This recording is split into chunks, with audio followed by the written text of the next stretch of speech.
नाम राजेंद्र कुमार डोडिया है और ये मेरी माँ Lakshmi Dodiya, age 74 years. Fit थी मम्मी। हम लोग इजीली घर पे साथ में रहते थे। वर्किंग मम्मी अच्छे से काम कर रही थी। अक्टूबर 4 को मम्मी को सडनली ब्रीदिंग इशू हुआ। मम्मी ने बोला कि मेरे को थोड़ा I am not feeling comfortable. तो हमने कॉटेज में फ़ोन किया। कॉटेज में एक एम्बुलेंस कार्डियक भेजी। हम फटाफट कॉटेज गए। कॉटेज में फिर एडमिट किया मम्मी को और मम्मी को वेंटिलेटर पे रखा। उसके बाद मम्मी का बीपी एंड पल्स थोड़ा कम हो रहा था। फिर डॉक्टर ने बोला कि 1 घंटे के बाद आपको हम लोग बताते हैं कि अभी मम्मी कॉन्शियस है कि स्टेबल होगी। आफ्टर 1 आवर वहाँ से बोला कि नाउ मम्मी धीरे धीरे बॉडी सपोर्ट करिए, तो हम आफ्टर 1 to 2 आवर्स आपको पूरा बताते हैं कि आगे क्या करना है। आफ्टर 2 आवर्स के बाद मम्मी धीरे धीरे स्टेबल हुई। देन मम्मी को थोड़ा सा वहाँ से स्टेबल किया प्रॉपर। उसके बाद आफ्टर 2 डेज उन्होंने बोला कि आप हायर हॉस्पिटल में जाइए। तो हम लोग वहाँ से सीधा शिफ्ट हुए लीलावती हॉस्पिटल डॉक्टर पवन कुमार के पास। देन पवन कुमार सर ने हमें इमीडिएट काफ़ी गाइड किया और मम्मी को सीधा लीलावती में एडमिट किया। So this is a very interesting case, Laxmi Dodia, a 74-year-old lady. Let me give you proper history. Her son didn't clarify. She is an absolutely fit lady, and she was to do all her household chores. And they are 2 sons, and her husband is 82-year-old, ekdam fit and fine, and does all the work.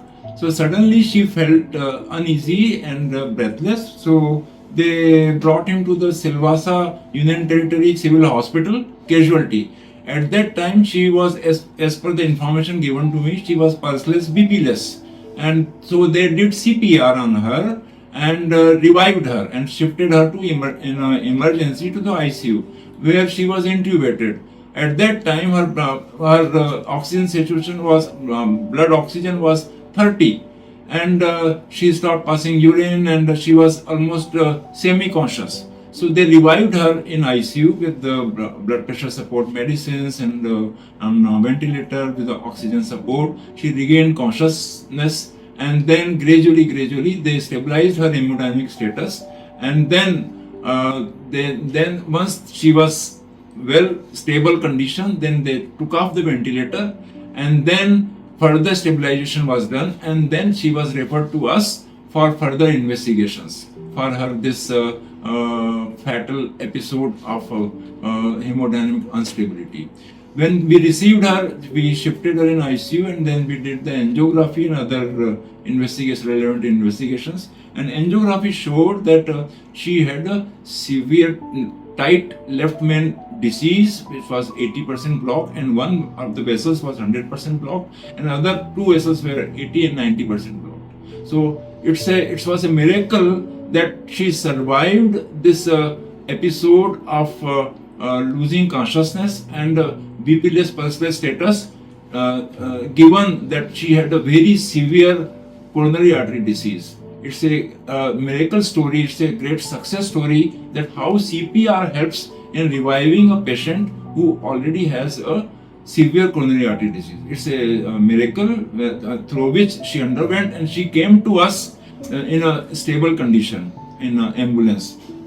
So after that, we decided that the only option left was to do a coronary artery bypass surgery, which she underwent successfully. We did 4 vessel coronary artery bypass surgery in next days as an emergency procedure, and her post-operative period was smooth and uneventful, and ultimately she was discharged. Today she is in front of you smiling, and it's a success story that how CPR is helpful in reviving patient, even if they are old, age of 74, in the 7th decade, they can be successfully treated, and at the same time bypass surgery can be done successfully in such severe coronary artery disease and in the 7th decade of a patient in a lady where normally risks are very high, as amount to 5% to 10%. But we do regularly these cases in a sick condition, and here is the example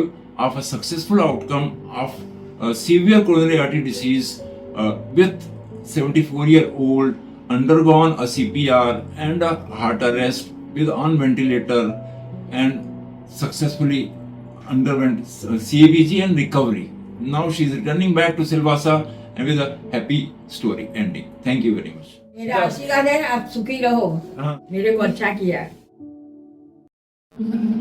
thank you.